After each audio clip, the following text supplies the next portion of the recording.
In 1991, a man named Toshikazu Sugaya was arrested and convicted for a horrifying crime: the abduction, sexual assault, and murder of a 4-year-old girl named Mami Matsuda in Ashikaga, a city in Takiji Prefecture, Japan. The case gripped the country. It had all the elements of a media storm: a helpless child, a mysterious disappearance, and the desperate need to find someone to blame. For years, the public believed that justice had been served, but the truth, it was far more twisted, because Toshikazu Sugaya did not commit that crime. He was innocent, and yet he spent 17.5 years behind bars for something he did not do. This is the story of how flawed forensic science rushed police work, and a justice system that valued confessions over truth destroyed an innocent man's life, and how it took nearly 2 decades to correct one of the most tragic wrongful convictions in Japanese history. The story begins on May 12, 1990, in the town of Ashikaga. 4-year-old Mami Matsuda vanished after visiting a local pachinko parlor with her mother. Her disappearance sent shockwaves through the community. Police launched a massive search, and 2 days later, her body was found near the Waterrace River. She had been strangled. The city grieved. The pressure on the police to solve the case mounted rapidly. In the following months, investigators looked at several suspects, but no one was arrested.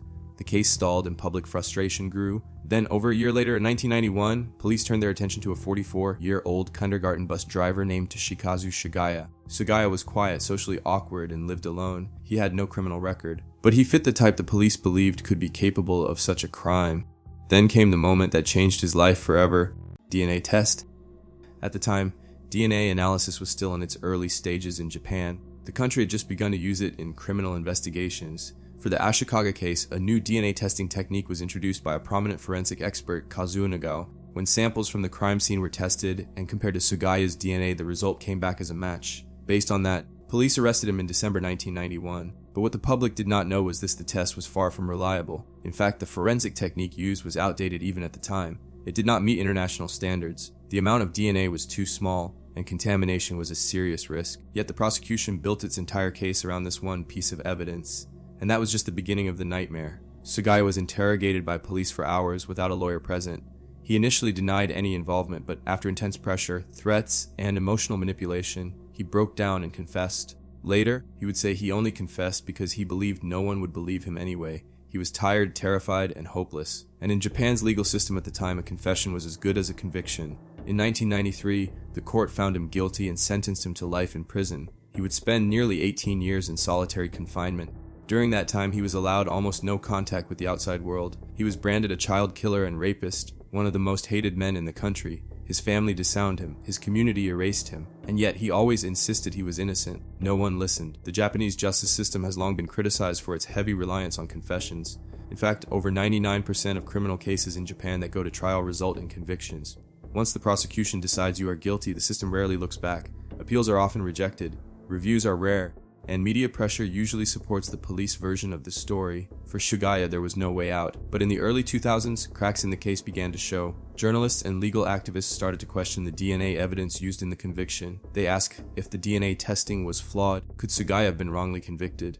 A small but determined group began pushing for the case to be reopened. And in 2008, with the advancement of modern forensic science, a new DNA test was performed on the original crime scene evidence, this time using more accurate methods. The result, Toshikazu Sugaya's DNA did not match. He had been telling the truth all along. He was innocent. In 2009, the Tokyo High Court officially released Sugaya from prison.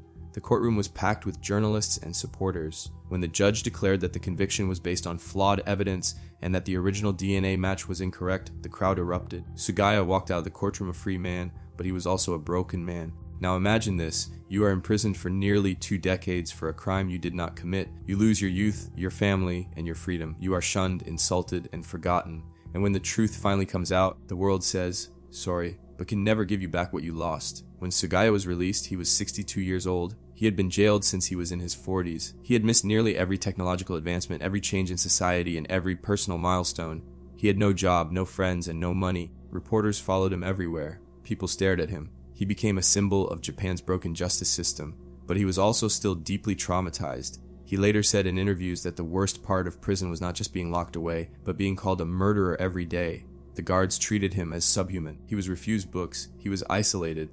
His mental health suffered so severely that even after his release, he could not sleep without medication. The public began to ask tough questions. How could this have happened? Who was responsible for destroying this man's life? And more importantly, what if there were more innocent people in prison? The case exposed serious flaws in Japan's criminal justice system. First, it showed the dangers of over-reliance on confessions. Sugaya confessed under duress. He was emotionally manipulated by police who told him lies and offered no legal support. Second, the outdated DNA testing technique used in his case was never validated or peer-reviewed. The expert who performed it, Kazuo Nagao, was criticized heavily for his methods and eventually lost credibility. Third, the courts had opportunities to review Sugaya's case earlier, but they refused. Even when presented with doubts, they chose to trust the original investigation rather than reopen the case. In 2010, Sugaya was officially acquitted. The Japanese government issued a public apology and provided him compensation, which amounted to roughly 80 million yen, around $750,000 US dollars at the time. But no amount of money can repay the years he lost. Since his release, Sugaya has dedicated his life to speaking out against wrongful convictions. He has written books, appeared in documentaries, and supported other innocent prisoners. He often says that he is not the only one, that there are others sitting behind bars right now, just like he did, hoping someone will believe them. And he is probably right. The Ashikaga case became the catalyst for reform. The government was pressured to improve forensic science standards. New rules were implemented to require lawyers during police interrogations. DNA testing procedures were overhauled, and courts became slightly more open to re-examining old cases. But even now, Japan's justice system remains notoriously resistant to change. What happened to Toshikazu Sugaya was not a simple mistake.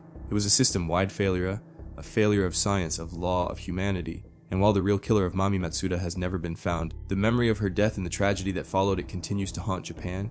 Her family never received true justice. Sugaya never got his life back, and Japan was forced to confront a terrifying reality, that innocence is not always enough to protect you. Let that truth settle in. This case reminds us that the pursuit of justice should never be rushed, that every person, no matter how they appear, deserves fairness, that police work built on shaky science and confessions means nothing if it puts the wrong person behind bars. And most of all, that when justice fails once, it does not just destroy one life, it casts doubt on the entire system.